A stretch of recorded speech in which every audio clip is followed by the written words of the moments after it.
I got another new guitar recently, and I'm going to record my initial examination of it. My wife is recording it, so her reactions behind the camera are, it's the first time she's seen it too, so she might have something interesting to say. It's another Yamaha. I've owned a few Yamahas now, and I had to go back and look, and I've owned more than I remember. I had to write it down. I had the first one I got was an F310. I loved it because it was so cheap. And then I had a 12-string, an FG411S. I got another F310 at some point. I still have an FG180. And I just sold, which one? Oh, the 411S is what I just sold. The 12-string was the FG41012. And then at some point I had a really nice classical guitar, a CG170CA, but I don't play classical very much, so I wound up selling that. But it was super nice, and I got, it was a great deal all around. But this is the new guitar that I just bought. Alright, so it came in this case. It's got one broken latch here. Let's see, and it feels very kind of flimsy. Let's see. There it is. So yeah, first off, this case, I don't want to keep it in this case because when I'm carrying it, I feel it kind of bounce around. I see like there probably used to be a bit of foam in this section to go across the bridge, and right here to go across the nut, but I guess I could glue some foam back on there, but I really just don't like this case. But here is this guitar. Take this pick out. An old dirty strap. I might wash this or something, but you know, this is a strap I can see people at Woodstock play. So I might get you some of that. Is that a current thing that you run across? People playing with that at Woodstock? No, I'm talking about like pictures and videos I've seen from Woodstock back before I was born. Alright, so this is an FG180.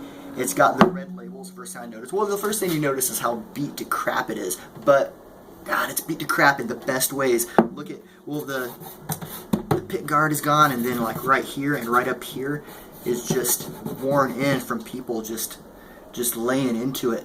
And like Willie Nelson, I think, has a big hole all the way through here and down here, just from you know, that his famous guitar is so iconic because of those. And I can just imagine, you know, just being with friends, and maybe after you know, a little bit of whiskey has been involved, and just laying into it and just wearing it, and with you know, such love. Down here, someone carved in the name. It looks like Wallace. The guy I bought this from, I asked if he was Wallace, and he said no, he bought it that way. The guy I bought it from said he just bought this really cheap because it's in such bad condition, and because he wanted to learn to play, but he's tone deaf and going deaf from working in factories, and it's just not working out for him, so he got rid of it. But the action is so nice on this. It's so low, but it's so old. Wow, and you see there's the gum label still here. Can you see that? Those are usually gone, but it confirms it's made in Japan. I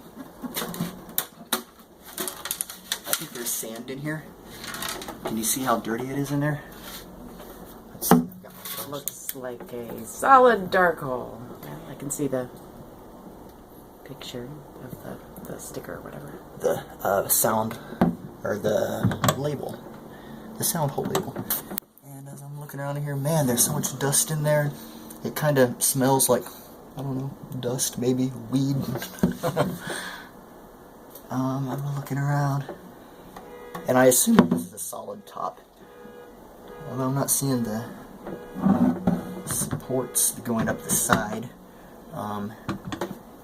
Usually you should be able to tell a solid top versus a laminate top by the grain going all the way through. But FG180 Nippon Gakkai, I don't know how to pronounce that, but this is the first Japanese Yamaha I've ever owned, and that is that's pretty cool. I see the tuners are not enclosed. They say Yamaha on them. Let me turn this thing off.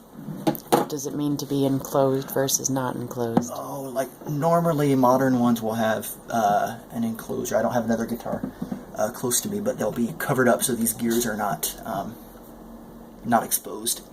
And I think that's a superior thing. But having these old ones is unique for me. Wow. So the first thing I'll do is try to clean it up. I'm not going to, try to buff any of this stuff out. I don't know who Wallace is. It's not a great, I mean, if I was looking at it from an artist standpoint, I don't really like the way that box is done, but I don't know, it's gives it character. Part of its battle scars for sure.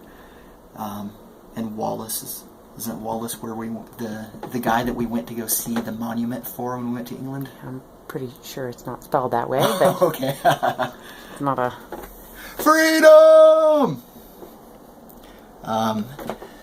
So yeah, I have this Gibson polish that I've had for probably 15 years that I'll use after I, get most of the grime off. I think that says walls. What? W-A-L-L-Z. Oh, that's an I. See the dot I-S. They're just trying to be fancy with their carving into a guitar. It's kind of something like a teenager would do. I would have done something like that to a guitar. Only I used Sharpie on my guitar when I was, 16. So I've got the polish for the outside after I clean the grime off, and then this is what I use to condition the fretboard. Usually, you always hear about lemon oil, but a guitar teacher I had a long time ago said he uses almond oil, and so I got this, and this has lasted me for forever. I could have bought a smaller bottle, and it would still last pretty much my lifetime, unless my wife uses it to clean furniture with. Whoa, sexist. This truss rod cover is different than any Yamaha I've seen before.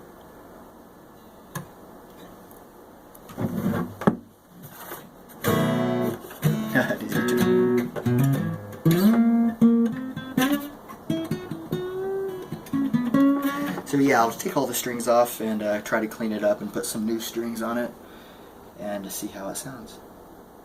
What do you think? It's certainly a lot different than the other ones you bring home. How am I going to get the sand out? I guess take it outside and just dump it. Has it been dried out? Has it been dried out? Yeah, like, is it fully dry? Like, there's no chance that there's any moisture in there? Yeah. It's completely dry sand. It's not mud. Okay. Okay, so I'll work on this and then I'll post some other videos as I go along with my process.